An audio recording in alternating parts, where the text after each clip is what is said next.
Welcome to the first episode of the Raise Our Awareness Revolution. That's what ROAR stands for, R-O-A-R. I also like to call it humanity's roar.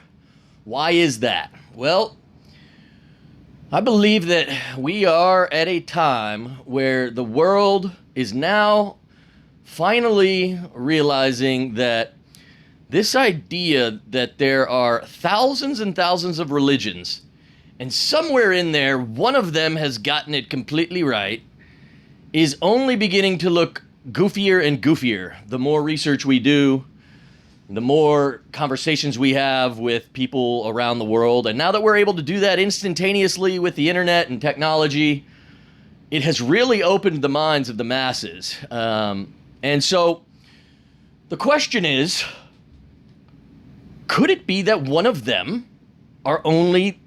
Could it be that only one of them are divinely inspired? I think no. I, in my research, have come to believe that there are truths throughout all of them.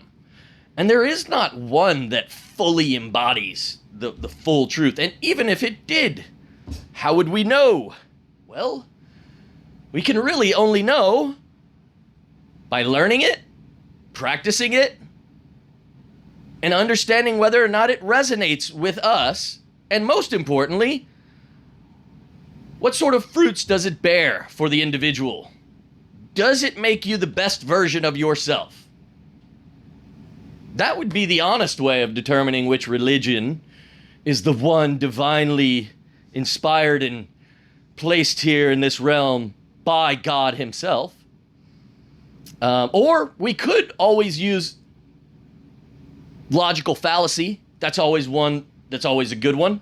The appeal to authority is the most popular. Oftentimes we use text as that authority.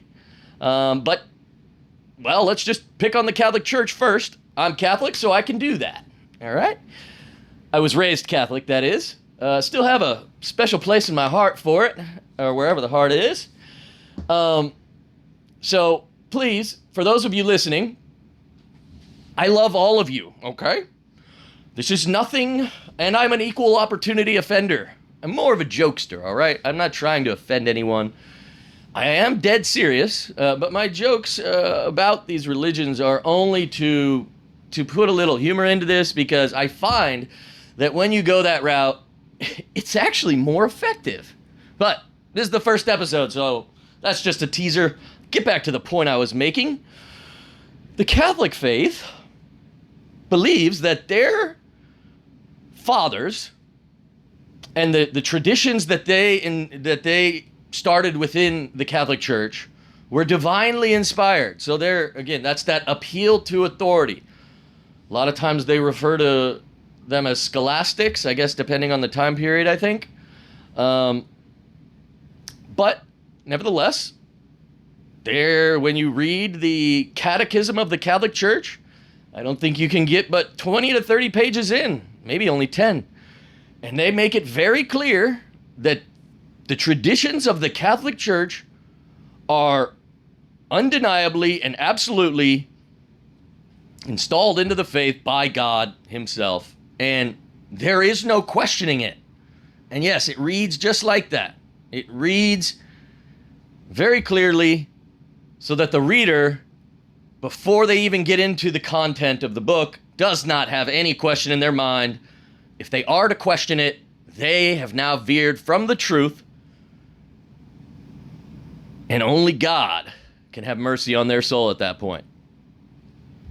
Luckily, in Catholicism, you can go to a little tiny room with a priest in it, and you can tell him that you were having thoughts of discernment relating to the Catholic Church. And given that that is a sin, I don't know how grave they would measure that, but you can tell that priest and he will absolve you of your sin. So that's good that they at least provide that. Now,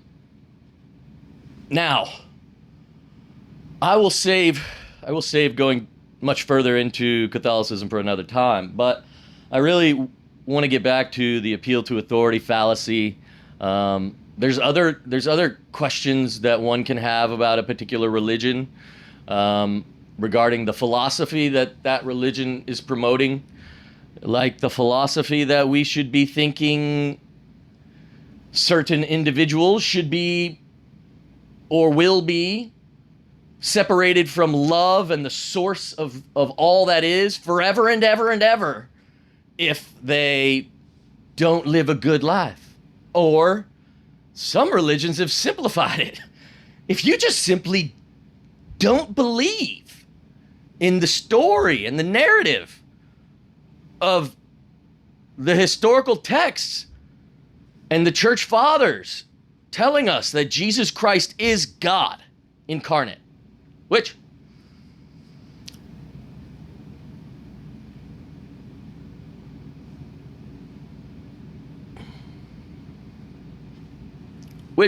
from the stories, and also a lot of the anecdotal evidence, the miracles you hear, I hold a very special place for Jesus Christ in my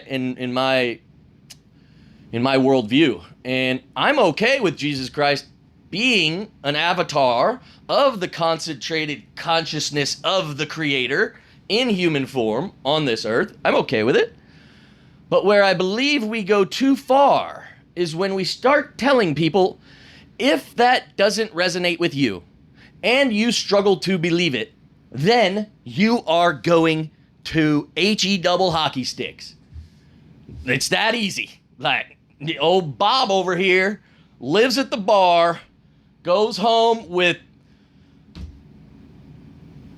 most of the time it's a human, but who the heck knows? This fool's crazy and he's dirty. He doesn't treat people nicely, but by golly, Bob believes Jesus Christ is God. And he apologizes to him like every day. And Bob's got an IQ of maybe 70. So Bob means it, all right? And unfortunately,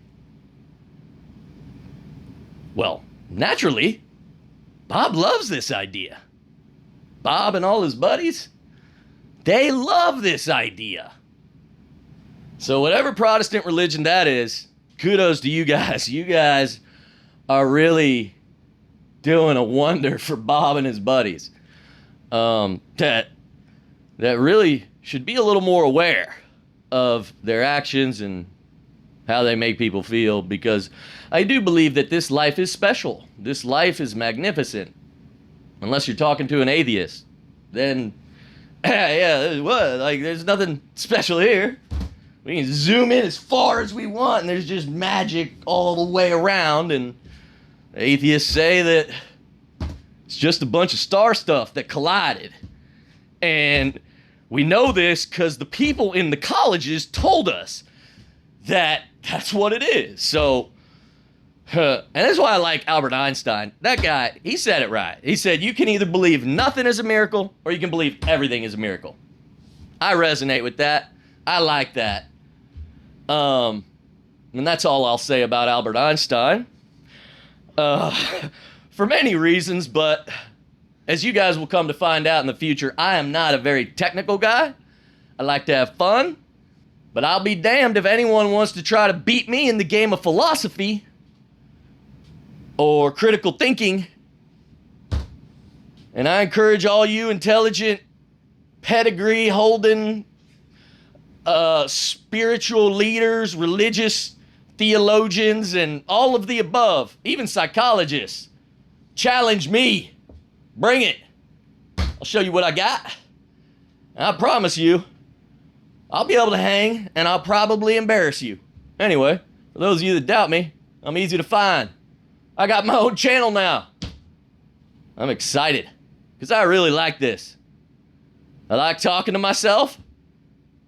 Talking to the camera's pretty much the same thing. This is what I do. All right? So, I'm not going to brag anymore about that. But, this is the Raise Our Awareness Revolution. Why do we call it a revolution? It's an R. I could call it a religion and it would still fit. But I recognize that the world needs to come together spiritually. And if Da Vinci, Lord knows, Da Vinci, the guy that calls himself the truth, starting another religion, we all know where that leads you. I'm just another leader of a cult. Unfortunately, I do understand that although I call it a revolution, many of you out there will tell me I am just another cult leader. But I am not. Because frankly, I don't even like being a leader. I would much rather have that camera off and just be talking to myself. But because I recognize that the world has some serious problems, I would say the biggest problem that we have is that we have all of these nations that have grown out of these tribes and these cultures and their customs and their religions.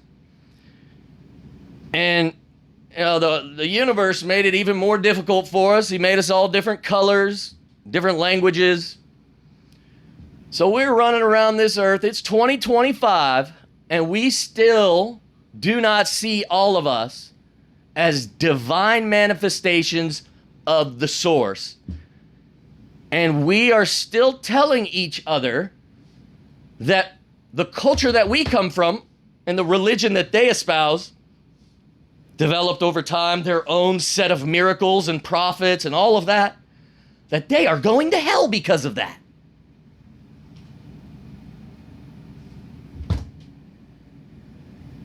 That whole concept is one that you will hear me speak a lot more about in the coming days and months and years. Because that right there is a violation of the Bible itself. Bible says, judge not lest you be judged. And yet we're over here judging people.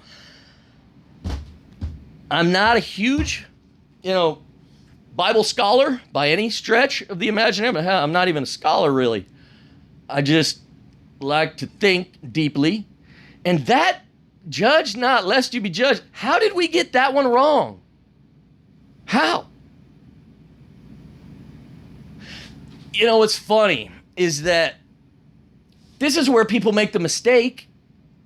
Like-minded people that value virtue and value the natural order and value let's just say the consensus on good is versus evil. Let's just say positive versus negative. Conducive to a healthy, productive society versus not. All we need to do is come together and unite in big enough numbers and promote our way of life. There is no reason why we need to be condemning people to a hell that doesn't even make rational sense in light of the idea that the creator of all of this is this unconditionally loving and omnipotent being. It does not make any sense. In fact, that's literally the worst punishment you could ever give somebody. And we all know, most of us, including myself, are not that bright. We all have our specialty, right? So I'm a giblet by nature, but this is my specialty. And I'm excited for some of y'all to think that I'm a giblet because I love debate. Don't much like people, but if they disagree with me, I love them. No, I'm kidding though. I love people. But that eternal damnation thing has many problems with it. And so, again, this is the introduction to the Raise Our Awareness Revolution. This is the first episode. So I don't want to go too far into any subject. I just want to let you know where I stand. Because that's what this is about. I'm not here to dictate either. Consider this a global, proverbial, digital round table. Okay? That's what this is. I encourage discussion. I'm not on a college campus. There is no safe space here. Not to mention, if you get on a mic and on camera with me, you're free to run away whenever you want. But that being said, I'm excited for the discussions that we need to have. I may call myself Da Vinci the Truth, but in large part, that's because I'm honest. And that's because I vet things before I share my opinion. And I try my best to 100% of the time make it very clear that if I'm not super sure about something or don't have the strongest conviction for something, I'll let you know this is what I believe. This is what I've researched. This is what I've heard. But I call myself Da Vinci the Truth because I'm honest. And I value honesty more than anything in the world. Because from that comes integrity. And from that, all you need to do is just be aware of yourself. And chances are, you're going to be a good person.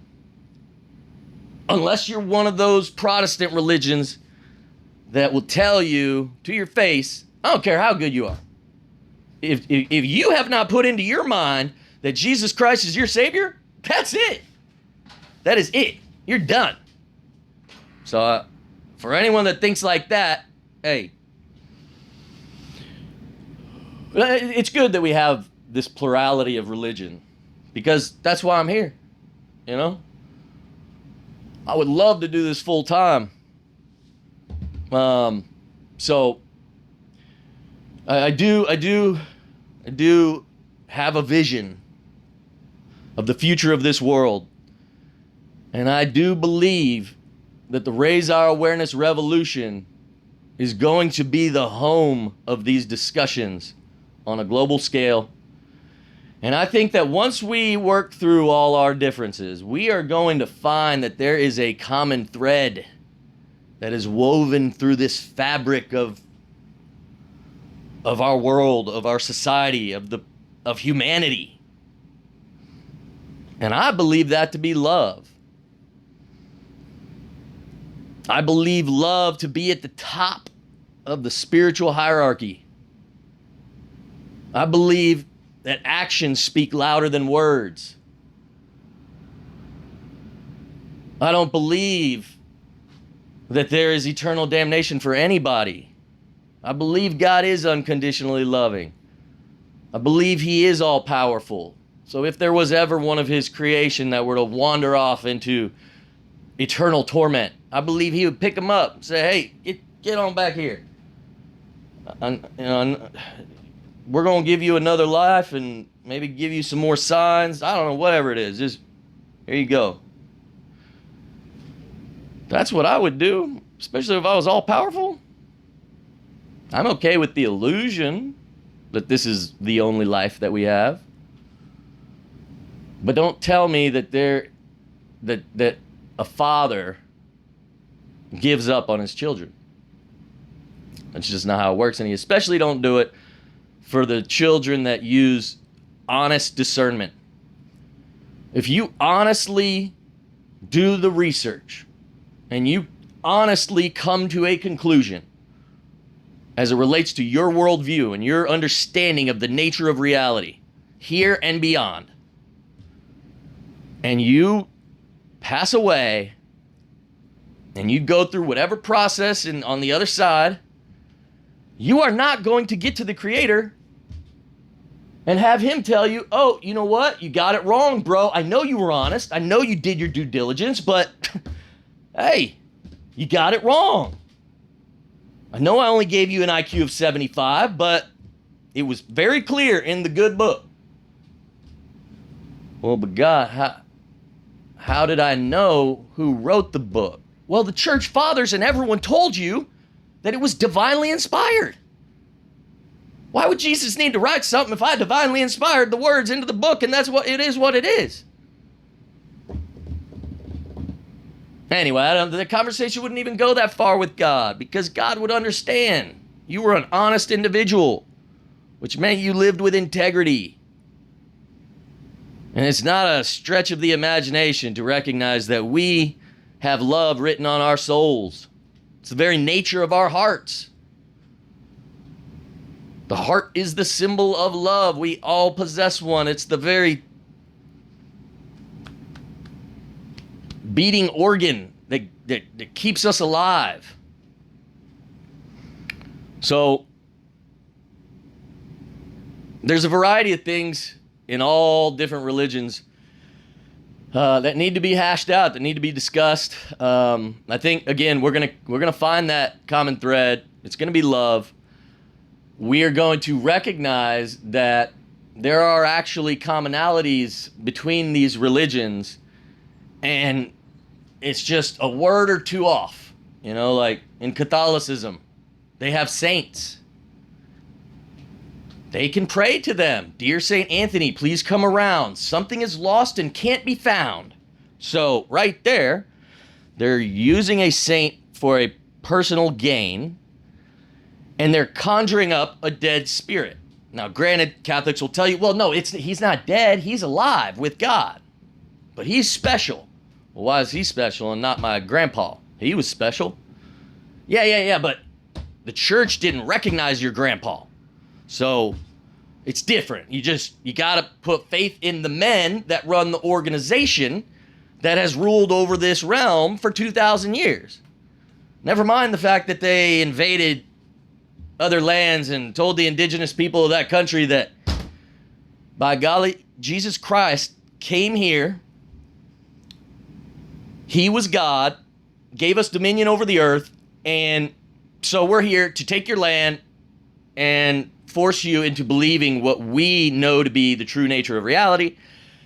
We're going to tell you how to worship. You're going to do all these things. And if you don't, well, we can do it the hard way or the easy way. And the hard way, you don't want.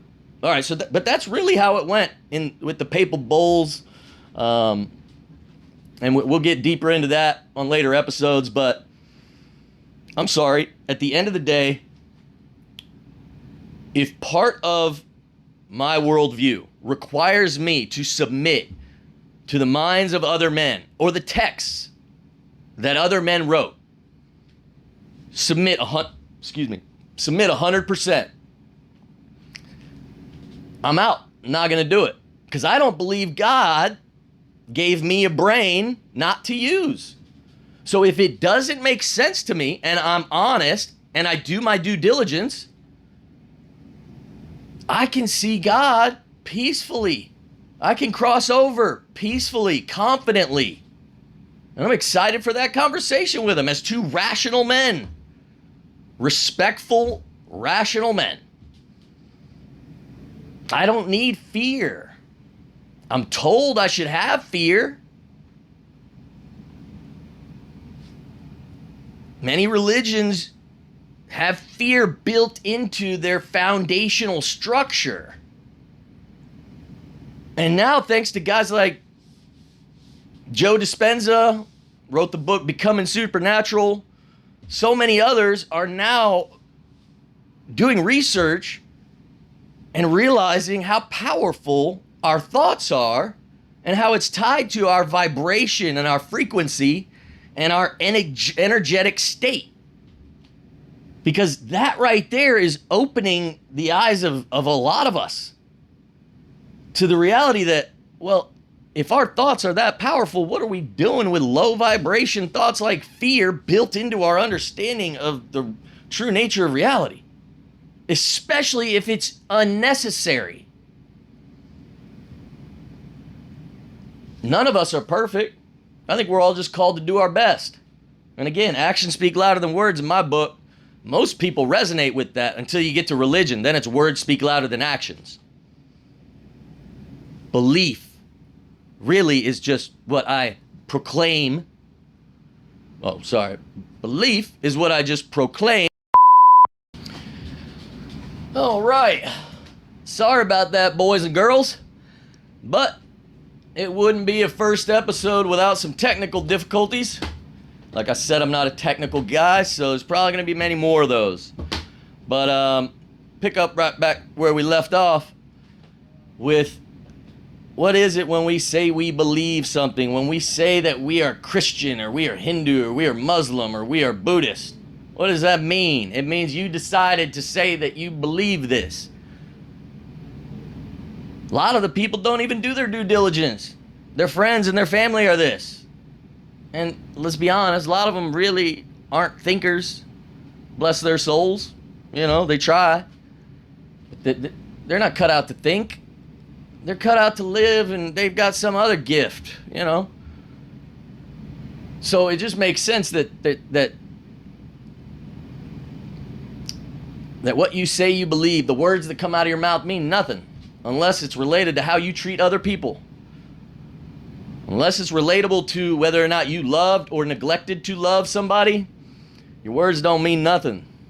That's just the truth.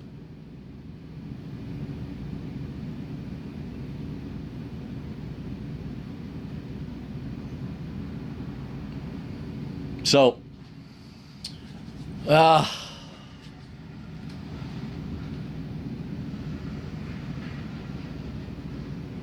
once again, I'll just that technical difficulty kind of threw me off. So I'm gonna wrap it up here. This is a good first episode.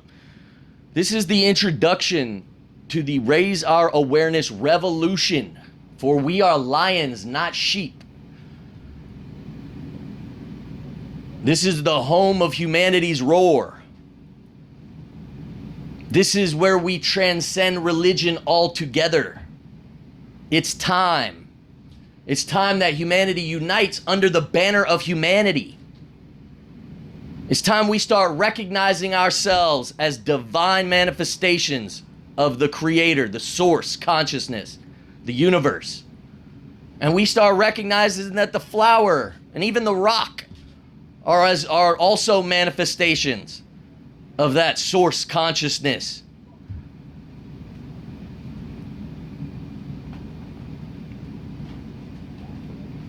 And I really hope that this can be the home of these discussions. So for those of you listening, thank you very much. Subscribe, tap the little bell or whatever, and look out for the next episode, because I'm gonna be this is my life work. This is what I plan to do, so long as I get enough subscribers for the rest of my life. Hopefully soon I'll be able to have people on the show. I'm based out of Houston, Texas, but anyway, that being said, look forward to talking to y'all again. Y'all have a good one. God bless. Take care. Sayonara.